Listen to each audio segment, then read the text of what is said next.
We're getting to week 3 in the SNC-Lavalin debacle, and I think it's important we take a bit of a time out, sit back, and talk about why this story matters. Because we're at the point now where several weeks in, some people might get a bit of news fatigue. They might lose interest in all the ups and downs and say, I'm going to tune that out. I'm tired of it. And that's probably what the Prime Minister and his associates are hoping, that people will get tired of it and it will slowly shuffle to the back pages.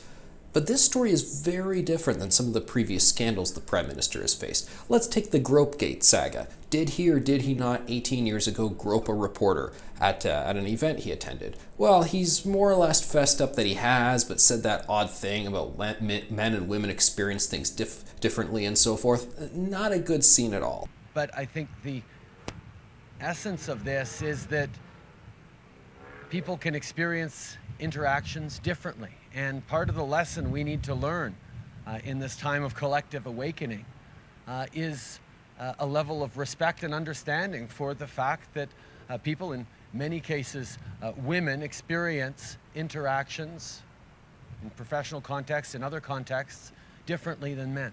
But regardless of what we learned about that, regardless of what happened there, and I'm not trying to make light of sexual harassment or any of those issues, but that story, it doesn't matter in the grand scheme of things when it comes to the integrity of the Canadian government. All it really doesn't mean is that Trudeau is perhaps a hypocrite on feminism, and he has a double standard when it comes to having zero tolerance for these issues for some people, and then for himself, oh no, that story's different. No, when it comes to SNC-Lavalin, we are in a whole different ballgame here. Now, the alleged offense, whether or not Justin Trudeau pressured Jody Wilson-Raybould to drop criminal charges against SNC-Lavalin, that's a conversation that perhaps that part of it perhaps only lasted 10 seconds, 20 seconds, 30 seconds. I don't know. It might have been very brief. But in that very brief period where they were having that discussion, what Canada did for that brief period was step across the line into being a type of country that we don't want to be. We briefly became one of those shady countries where the Prime Minister, the President, or whoever can influence the justice system, where corporations can bribe people, where they can pay people off.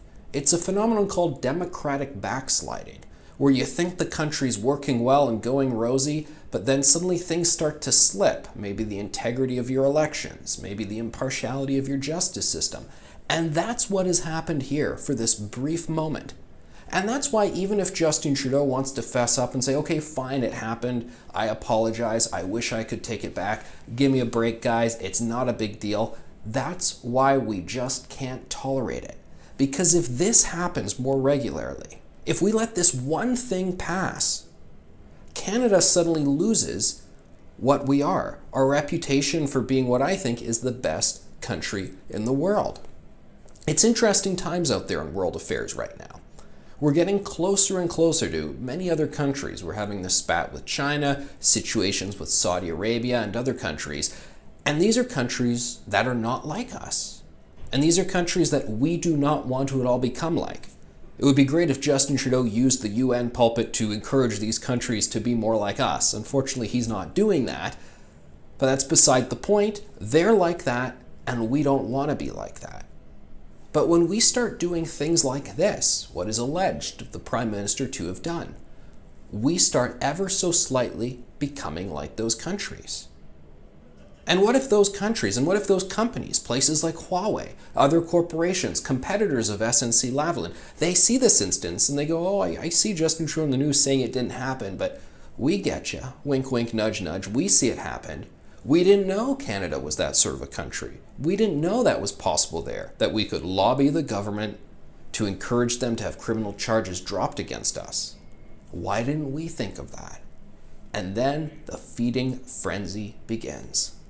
And that's why this story matters, and why we have to get to the bottom of it, and why we need something more than just a Justice Committee hearing or an Ethics Commissioner investigation. It's why we need a public inquiry or even an RCMP probe.